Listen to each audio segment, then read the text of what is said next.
कल के इस ऑर्डर ने सीबीआई और ईडी का पर्दाफाश कर दिया है। अब यह स्पष्ट हो गया है कि ये जो चार्जशीट हैं जो सीबीआई और ईडी दाखिल करती हैं, ये सीबीआई और ईडी के दफ्तरों में नहीं लिखी जाती हैं, ये प्रधानमंत्री कार्यालय में लिखी जाती हैं और फिर प्रधानमंत्री कार्यालय से इनको ईडी और सीबीआई को दिया जाता है और कहा जाता है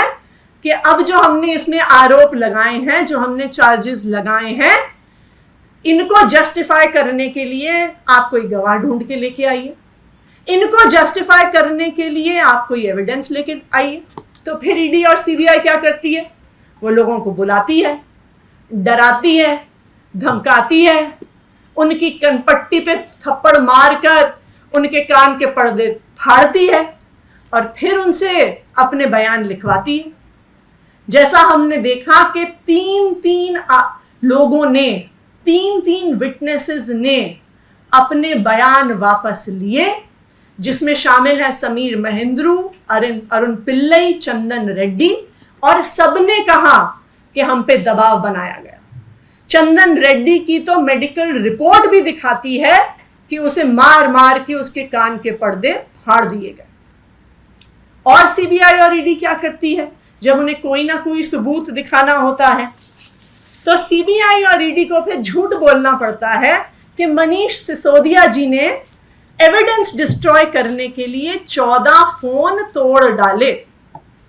लेकिन जब हम खुद बिना किसी रिसोर्सेज के थोड़ा जांच करते हैं और फोन के IMEI नंबर निकालते हैं तो पता चलता है कि उस 14 में से 7 फोन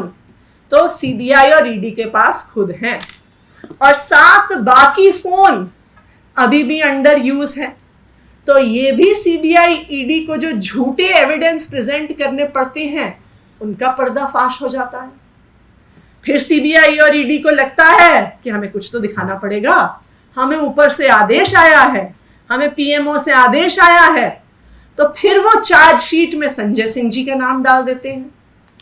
लेकिन जब संजय सिंह जी उन्हें लीगल नोटिस भेजते हैं तो फिर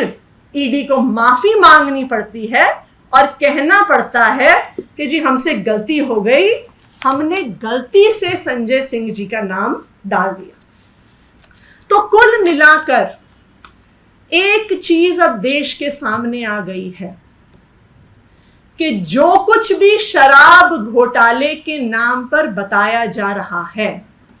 ये सरासर झूठ है, बेबुनियाद है, बिना किसी सबूत के है।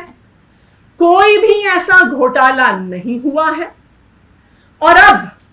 कोर्ट की ऐसी टिप्पणी के बाद जहां पर कोर्ट अपने आदेश में यह कहता है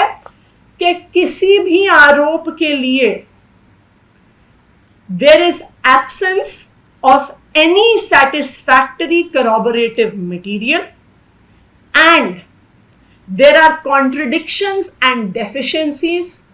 in the statements that are being made by the enforcement directorate। तो जब कोर्ट ईडी के बारे में ऐसा बयान देता है तो अब देश के प्रधानमंत्री नरेंद्र मोदी जी की और उनकी पार्टी भारतीय जनता पार्टी की ये जिम्मेदारी है कि वो सामने आए और देश से माफी मांगे कि वो पिछले 1 साल से पूरे देश को गुमराह कर रहे हैं,